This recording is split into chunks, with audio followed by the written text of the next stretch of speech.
Sudipta, AV নিউজে আপনাদের সকলকে স্বাগত। প্রথমেই চোখ রাখবো নিউজ হেডলাইন্সে।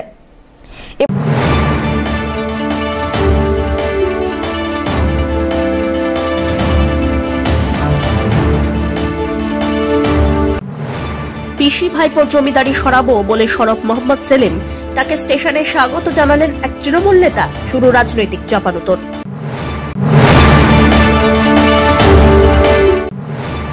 কাজ সেরে বাড়ি ফেরার পথে বাইক দুর্ঘটনায় মৃত্যু দুই বন্ধুর, শোকের ছায়া রাজগঞ্জের মান্দাদারি এলাকায়।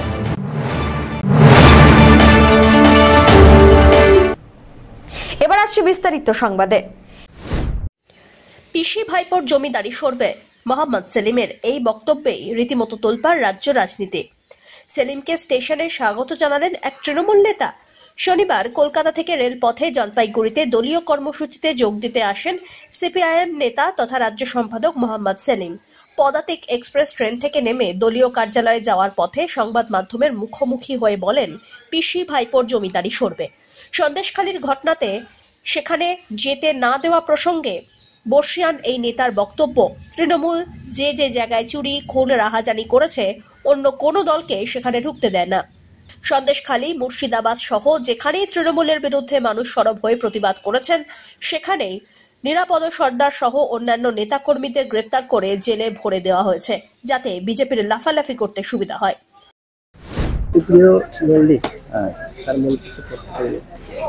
একমাত্র তৃণমূল কংগ্রেসের সরকারেরও হতে পারে। জেলে আছে চুরির দায়ে, এখনো বিনা দপ্তরের মন্ত্রী আছে, দপ্তর ছাড়তে 2.5 মাস লাগলো। এই সরকারকে ছাড়তে কোনো সময় লাগবে একটু। কত টিম দেখলাম, সে বিজেপি শাসিত কেন্দ্র সরকার হোক আর রাজ্যের টিম হোক, সব নিজের দলের লোকজনকে ভরে রেখেছে। আর রাজনৈতিক কার থেকে টিম ঘোরাঘুরি করে কোনো ব্যবস্থা হয় না কিচ্ছু। শিশু সুরক্ষা নেই, নারী সুরক্ষা নেই, মানুষের সুরক্ষা নেই। এগুলো কোনো এখন অফিসিয়াল কোনো খবর নেই। নানা রকম ডিএমকে জিজ্ঞেস করো, যারা পঞ্চায়েত লুট করিয়েছে সে অফিসারদের জিজ্ঞেস করো যে কেন রাজ্য পুলিশ এত অপদার্থ হলো যে কেন্দ্র বাহিনী লাগছে। পিসি ভাইপোর জমিদারি সরবে, এটা ঠিক। জেলা মিটিং হোক, তারপর ঠিক করবো।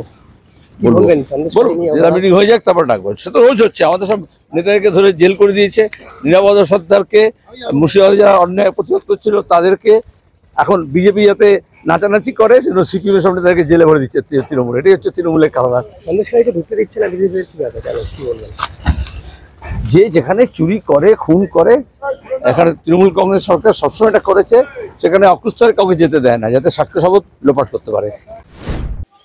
অপরদিকে এদিন সিপিআইএম এর রাজ্য সম্পাদক মোহাম্মদ সেলিম জলপাইগুড়ির রেল স্টেশনে নামতেই তৃণমূল ক্ষেত মজদুর ইউনিয়নের জেলা সভাপতি তথা মুখপাত্র দুলাল দেবনাথ মোহাম্মদ সেলিমের সঙ্গে সৌজন্য সাক্ষাৎ করলেন। এ প্রসঙ্গে দুলাল বাবুর কাছে জানতে চাইলে তিনি বলেন, সৌজন্য বিনিময় করা হলো মাত্র।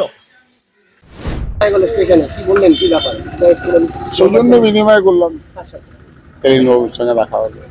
কিরকম দেখলেন মুড? আপনি তো বরাবরই সৌজন্য সবার সাথে একটা দুলাল বাবু মানে সৌজন্য বিনিময় হলো। উনি একটা রাজনৈতিক প্রোগ্রামে এসেছেন, একই সাথে ট্রেনে রাখা হলো। তো কি বার্তা দেবেন সামনে লোকসভা ভোট?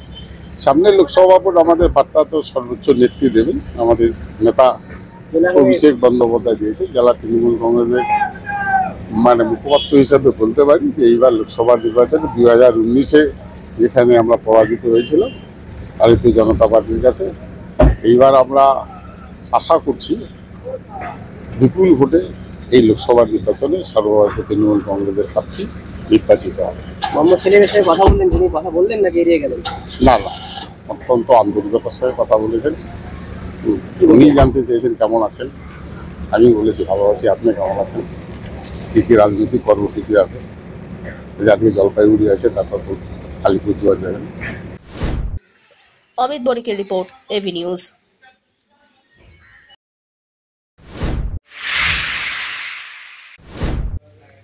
দীর্ঘদিন ধরে চলছিল আইনি লড়াই, অবশেষে বিচারে স্বস্তি পেলেন নাবালিকার ছাত্রীর পরিবার।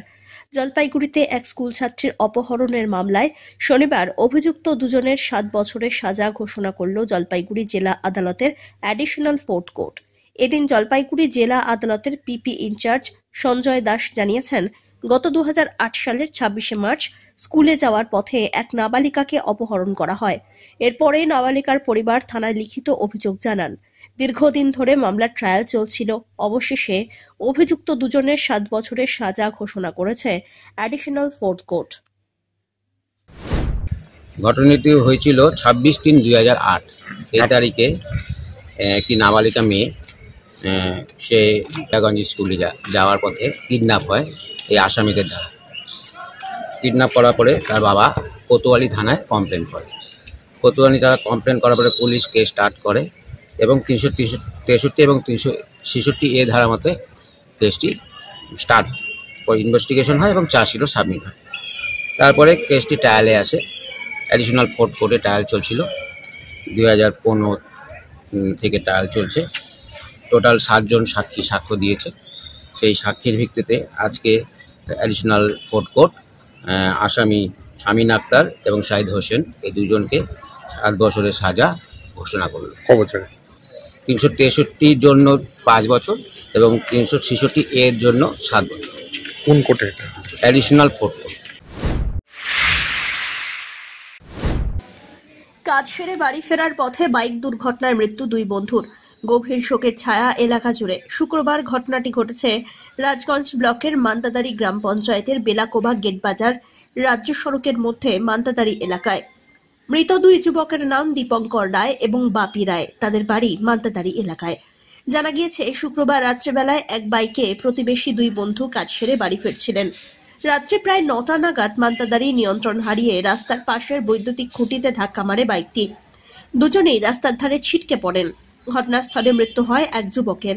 স্থানীয় এবং পুলিশের সহযোগিতায় দুজনকে উদ্ধার করে উত্তরবঙ্গ মেডিকেল কলেজ ও হাসপাতালে নিয়ে যাওয়া হয়।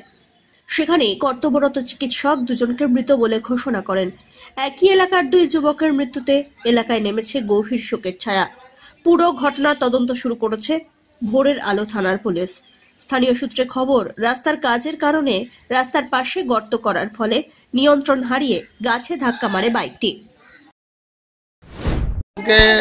রাত 8:25 নাগাদ এটা একটা দুর্ঘটনা ঘটে, অ্যাক্সিডেন্ট হয়। কোথায়, কিভাবে? এটা মান্তাদারি মধ্যম সংসদে রাস্তায় অ্যাক্সিডেন্ট হয়। কিসে ছিল বাইকে করে আসার সময় একটা দুর্ঘটনা হয়। কারা ছিল বাইকে?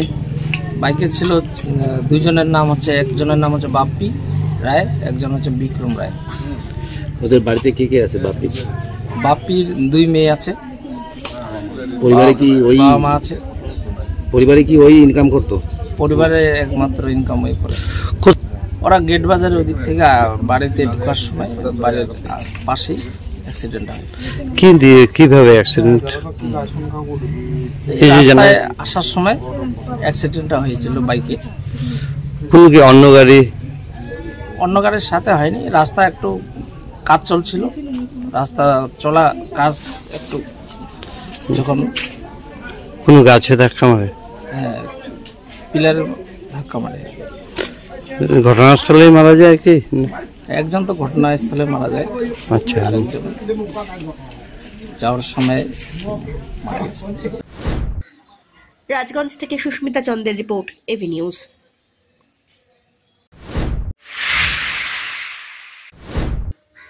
পূর্ব ঘোষণা মতোই জলপাইগুড়ি পুরসভার উদ্যোগে জলপাইগুড়ি শহরের আরও 2টি রাস্তার নামকরণ তার শুভ উদ্বোধন হয়ে গেল শনিবার। এদিন কৃষ্ণকুমার কল্যাণী সরণি এবং ডক্টর অনুপম সেন সরণি নামে রাস্তা দুটির নামকরণ হয়। এ নিয়ে পুরসভার উদ্যোগে 2টি অনুষ্ঠানের আয়োজন হয়েছিল। এ বিষয়ে চেয়ারপারসন পাপিয়া পাল বলেন, এর আগে পুরসভার উদ্যোগে শহরের 2টি রাস্তা ইস্ট বেঙ্গল সরণি ও মোহনবাগান অ্যাভিনিউ করা হয়েছে। জলপাইগুড়ি শহরের বিশিষ্টজনের নামে পুরসভার তরফ থেকে রাস্তার নামকরণ করা হলো। বিশিষ্ট সমাজসেবী তথা শিল্পপতি কৃষ্ণকুমার কল্যাণী এবং বিশিষ্ট চিকিৎসক ডক্টর অনুপম সেনের নামে রাস্তার নামকরণ হলো। কৃষ্ণকুমার কল্যাণী বাসভবন থেকে মারোয়ারি বালিকা বিদ্যালয় পর্যন্ত রাস্তাটি কৃষ্ণকুমার কল্যাণী সরণি এবং বেগুনটারি মোড় থেকে বিনবাজার মুখী রাস্তার নামকরণ হয়েছে ডক্টর অনুপম সেন সরণি। এদিন সমাজপাড়ায় পুরসভায় আয়োজিত কৃষ্ণকুমার কল্যাণী সরণির উদ্বোধন উপলক্ষে আয়োজিত অনুষ্ঠানে পরিবারের সদস্যরা উপস্থিত ছিলেন। একই সঙ্গে ডক্টর অনুপম সেন সরণি নামকরণ নিয়ে আয়োজিত বেগুনটারি এলাকার মঞ্চে ডক্টর সেনের পরিবারের সদস্যরা ছিলেন। এছাড়া উপস্থিত ছিলেন chairperson Papiya Pal, vice chairperson Saikat Chattopadhyay, chairman in council Sandip Mahato, Swarup Mondal, বিধায়ক প্রদীপ কুমার বর্মা, ওএস তাপস দত্ত, কাউন্সিলর সহ অন্যান্যরা। জলপাইগুড়িবাসী হিসাবে একটি গর্বের দিন। আমরা পূর্ব নির্ধারিত অনুষ্ঠান সূচি অনুযায়ী আমরা বলেছিলাম যে আমরা বিশিষ্ট মানুষদের কিছু আমাদের জলপাইগুড়ির বিশিষ্ট সমাজসেবী এবং মানবদরদী মানুষের জন্য ভালো মানুষ হিসেবে আমরা কিছু রাস্তার নামকরণে আমরা আগ্রহী এবং আমরা জলপাইগুড়ি পুরসভার এর আগেও বিওসি মিটিংয়ে রেজুলেশন নিয়ে সিদ্ধান্ত গ্রহণ করেছে। আপনারা জানেন যে বিগত দুদিনে আমরা ইস্টবেঙ্গল সরণি এবং মোহনবাগান সরণি করেছি। আজকের এই বিশেষ মুহূর্তটি আমরা কৃষ্ণকুমার কল্যাণী সরণে একটি নামাঙ্কিত রাস্তা, তার বাসভবনের সামনে যে রাস্তাটি গেছে সেই রাস্তাটি নামাঙ্কিত করছি এবং সেই সঙ্গে ডক্টর অনুপম সেন, যিনি অত্যন্ত মানব দরদী, আমাদের মনের মণিকোঠায় এবং ধন্বন্তরী ডক্টর হিসেবে জলপাইগুড়িবাসীর কাছে একজন ছিলেন, সেই ডক্টর অনুপম সেনের নামে আমরা দুটি রাস্তা আজকে জলপাইগুড়ি পুরসভার উদ্যোগে দুটি রাস্তা নামাঙ্কিত করছি। সেই অনুষ্ঠান পর্বেই আজকে আমরা এখানে সকলে উপস্থিত। আগামীতে আর কি আছে? দেখুন, আমরা এসপি রায় সরণি করব, এটা আমাদের নির্ধারিত আছে। তারপরে আমরা প্রতি ধাপে ধাপে আমরা সেটা রেজুলেশন নিয়ে, বিওসি রেজুলেশন নিয়ে আমরা সিদ্ধান্ত অনুযায়ী আগামীতে আমরা আরও এগোবো। সব্যসাচী মজুমদারের রিপোর্ট, এভি নিউজ।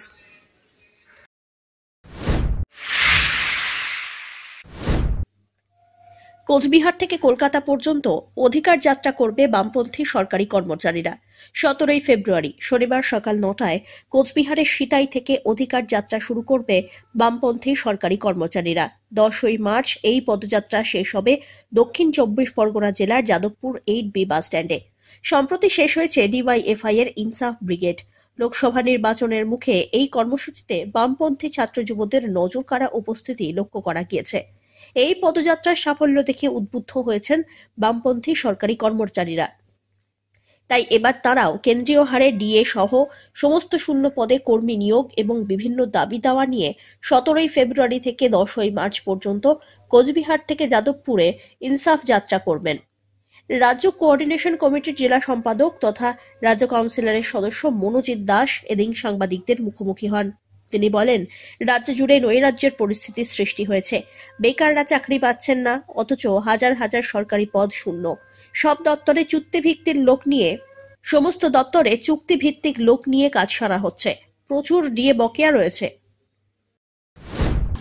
আমাদের সংগঠন পশ্চিমবঙ্গের রাজ্য সরকারি কর্মচারীদের বৃহত্তম সংগঠন রাজ্য কোঅর্ডিনেশন কমিটি বর্তমান সময়ে যেভাবে নাগরিক অধিকার এবং তার সাথে সাথে নাগরিক সমাজের অংশ হিসাবে আমাদের কর্মচারীদের বিভিন্ন অধিকার ভুলুণ্ঠিত হচ্ছে, তার বিরুদ্ধে অধিকার রক্ষার জন্য অধিকার যাত্রার আহ্বান দিয়েছে এবং সেটা 17 ফেব্রুয়ারি থেকে 10ই মার্চ পশ্চিমবঙ্গের প্রত্যেকটা জেলা, মহকুমা এবং ব্লক পর্যন্ত অনুষ্ঠিত হবে।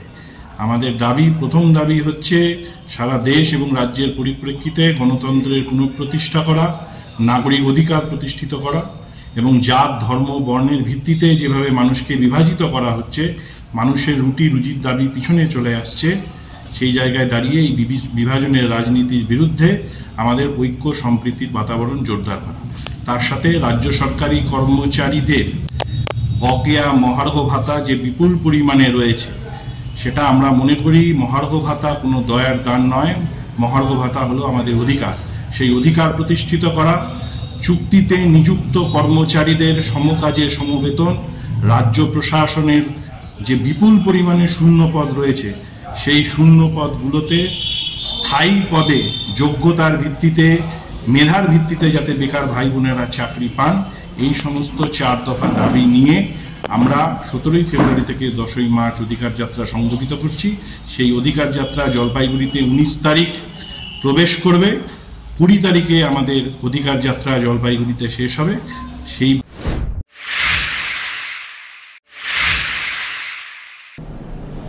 নিয়ে নিচ্ছে ছোট্ট একটি বিরতি, ফিরে আসছি বিরতির পর, সঙ্গে থাকুন।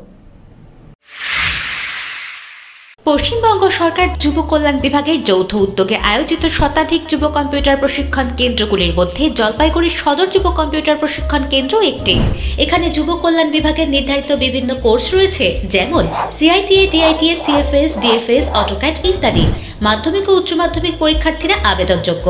এখানে একজনকে একটি কম্পিউটারের সাহায্যে অভিজ্ঞ শিক্ষক দ্বারা প্রশিক্ষণ দেওয়া হয়। তাই দেরি না করে নিজের ভবিষ্যৎকে স্বনির্ভর করতে যোগাযোগ করুন শিল্প সমিতি পাড়া, নিয়ার বেগুনটারি, শহীদ লেন যুব কম্পিউটার প্রশিক্ষণ কেন্দ্রে। আরও বিস্তারিত জানতে দেখুন গভর্নমেন্ট ওয়েবসাইট www.wbyouthservice.government.in। পোস্টারিং এর মাধ্যমে সচেতনতা বৃদ্ধির উদ্যোগে জলপাইগুড়ির লায়ন্স ক্লাব অব জেনেসিস এক অভিনব উদ্যোগ গ্রহণ করল জলপাইগুড়ির লায়ন্স ক্লাব অব জেনেসিস।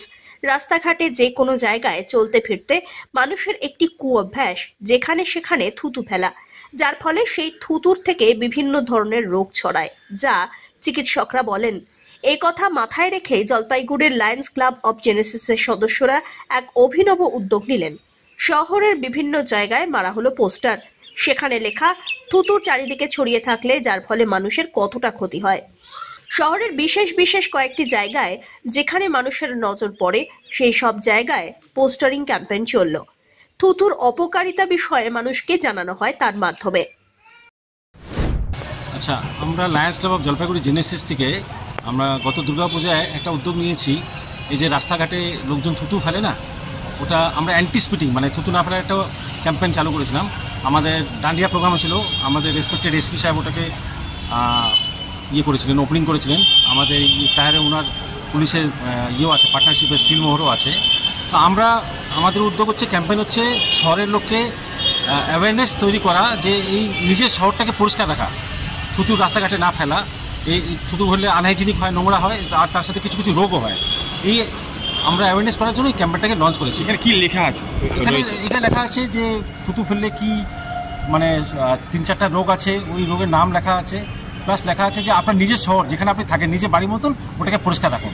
তো আমরা এই পোস্টারিং আজকে এই কৃষ্ণবাটিকা থেকে চালু করেছি। এখানে অনেক লোকজন থাকে, আমরা এটা আরও অনেক জায়গায় লাগাবো। ব্যাংকের এই আমাদের এই ক্যাম্পেইনটা চলবে। অমিত বণিকের রিপোর্ট, এভি নিউজ।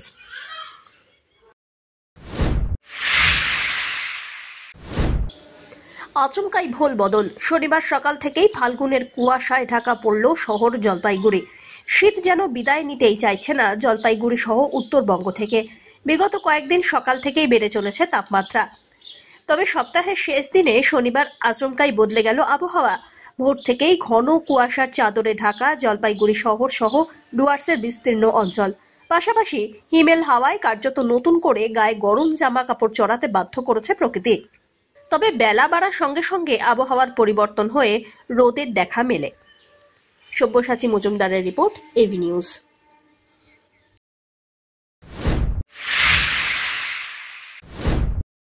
অযোধ্যায় রাম মন্দির উদ্বোধনের পাশাপাশি জলপাইগুড়ি শহরেও পুরসভার 20 নম্বর ওয়ার্ডের 5 নম্বর গুমটি সংলগ্ন বামনপাড়ায় শ্রী রামলালা প্রাণ প্রতিষ্ঠা উদযাপন সমিতির তরফ থেকে তৈরি করা হয়েছিল মাটির 22 ফুটের রামের মূর্তি। প্রবল উৎসাহ উদ্দীপনার মধ্যে দিয়ে গত 22 থেকে 24 জানুয়ারি পর্যন্ত পূজার্চনা সম্পন্ন হয়। কিন্তু এতদিন কেটে গেলেও এখনো রামের মূর্তি স্বমহিমায় দাঁড়িয়ে এলাকায়। নিরঞ্জন হয়নি এখনো এই মূর্তির। এদিন এলাকায় গিয়ে দেখা গেল মূর্তির বেশ কিছু অংশ ভেঙে পড়তে শুরু করেছে। সমিতির আহ্বায়ক মানস মুস্তাফি জানান, বড় উদ্যোগ গ্রহণ করা হয়, প্রচুর মানুষের সমাগম হয়, কিন্তু দীর্ঘদিন কেটে গেলেও মূর্তির নিরঞ্জন বা বিসর্জন হয়নি। দমকলকে জানানো হলেও তারা কোনো পদক্ষেপ করছে না। সমস্যাটা আমাদের না, সমস্যাটা হচ্ছে প্রশাসন থেকে তৈরি করা সমস্যা। যখন রামের পূজা শুরু করলাম তখন সেটা পারমিশন নিয়ে সমস্যা। এখন বিসর্জন বা নিরঞ্জন তো করতে পারছি না আমরা, কিন্তু রামকে আমরা বিসর্জন দিতে পারি না বা পোড়াতে পারি না। এই জন্য ফায়ার সার্ভিসকে বলা হয়েছিল যে আপনাদেরকে শুল্ক বিনিময়ে এটাকে জল দিয়ে এটাকে গলিয়ে দিন, সেটাও করছে না। আমরা কোন দিকে যাবো? এত বড় ঠাকুরকে তো নামানো সম্ভব না আমাদের। থাকার কারণে পা খুলে যাচ্ছে বা ধুতি খুলে যাচ্ছে, এরকম সমস্যা হচ্ছে। আমরা বারবার করে মেল করেছি, রিসিভ করেনি, মেলে কোনো রিপ্লাই করেনি। তারপরে চিঠি করেছি, চিঠি রিসিভ করেনি। বারবার করে বলছি ওটা ফোর্স পাইপ দিয়ে গলিয়ে দিন, গলাচ্ছে না। এটা 22 ফিটের করা হয়েছিল রামলীলা শ্রী রামলালা প্রাণ প্রতিষ্ঠা উদযাপন সমিতির তরফ থেকে। তো রামের ওই ইয়েতে যে 22 ফিটের মানে রামের যে প্রাণ প্রতিষ্ঠা হয়েছিল অযোধ্যাতে, সেই উপলক্ষে করা হয়েছিল। অন্যদিকে সরস্বতী পুজো উপলক্ষে শহরের গোমস্তাপাড়াতেও স্টুডেন্টস অব জলপাইগুড়ির পক্ষ থেকে তৈরি হয়েছে 51 ফুটের দীর্ঘ সরস্বতী প্রতিমা। এই প্রতিমা বিসর্জনের সমস্যার বিষয়টি এখনো সামনে না এলেও কমিটির সভাপতি প্রীতম ঘোষ বলেন, দমকলের কিছু নিয়ম আছে, সেই অনুযায়ী কাজ চলছে। বিষয়টি ঊর্ধ্বতন কর্তৃপক্ষকে জানানো হয়েছে। আপনারা তো জানেন 51 ফিটের একটি সরস্বতী মূর্তি আমরা জলপাইগুড়িতে তৈরি করেছিলাম জলপাইগুড়ি জেলার কৃষ্টিকে বিশ্বের দরবারে নিয়ে যাওয়ার জন্য। সেই সরস্বতী পুজো শেষ হয়ে গেছে। পুজো যেদিন 14 তারিখে আমাদের শেষ করে দেওয়া হয়েছে, কারণ 16 তারিখ থেকে উচ্চ মাধ্যমিক পরীক্ষা। গভর্নমেন্ট নিয়ম অনুসারে 3 দিন আগের থেকে কোনো রকম সাউন্ড বাজবে না, তাই সরস্বতী পুজোর দিনই আমরা আমাদের প্রতিমা দেখা বন্ধ করে দিয়েছি। এত বড় একটা প্রতিমা এখনো রয়েছে আপনারা? হ্যাঁ দেখুন, এত বড় 51 ফিটের প্রতিমা সাধারণভাবে তো আপনি বিসর্জন কোথাও নিয়ে গিয়ে দিতে পারবেন না, বা সরস্বতী ঠাকুর এইভাবে বিসর্জন হয় না, কোনো জায়গায় নিয়ে গিয়েও আপনি রাখতে পারবেন না। তাই ফায়ার ব্রিগেডের সামনে আমাদের কথা হচ্ছে এবং বিভিন্ন আধিকারিকদের সাথে কথা হচ্ছে। ফায়ার ব্রিগেডের একটি নির্দিষ্ট নিয়ম আছে এবং নির্দিষ্ট অর্ডার ছাড়া ফায়ার ব্রিগেড এসে এটাকে প্রতিমা নিরঞ্জন করতে পারবে না। সেই অপেক্ষায় আছি, যতক্ষণ পর্যন্ত না সেই অর্ডার আসবে ততক্ষণ পর্যন্ত আমরা নিরঞ্জন করতে পারবো না। আশা করি আগামী 3 থেকে 4 দিনের মধ্যে সেই অর্ডার কপি চলে আসবে। অলরেডি কলকাতায় যে আমাদের যে দমকল মন্ত্রী আছে সুজিত বোসের সাথে পিএর সাথে আমার কথা হয়েছে। আশা করি 3-4 দিনের মধ্যে সমস্যার সমাধান হবে। এ বিষয়ে জলপাইগুড়ির দমকল বিভাগের সঙ্গে যোগাযোগ করা হলে fire station officer Rameshwar Pandey জানিয়েছেন, এখন চলছে উচ্চ মাধ্যমিক, ঊর্ধ্বতন কর্তৃপক্ষের নির্দেশ ছাড়া এইভাবে প্রতিমা নিরঞ্জন সম্ভব নয়। সব্যসাচী মজুমদারের রিপোর্ট, এভি নিউজ।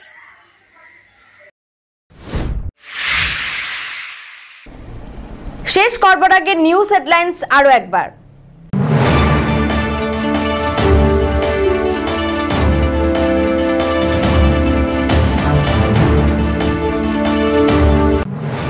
পিসি ভাইপোর জমিদারি সরাবো বলে সরব মোহাম্মদ সেলিম, তাকে স্টেশনে স্বাগত জানালেন এক তৃণমূল নেতা। শুরু রাজনৈতিক চাপানোতর।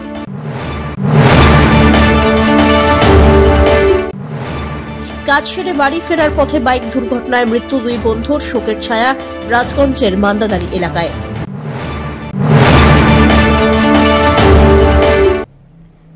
এখনকার মতন এভি নিউজ এ পর্যন্তই। পরবর্তীতে আসছি আরো সংবাদ নিয়ে। দেখতে থাকুন আমার ভিশন। নমস্কার।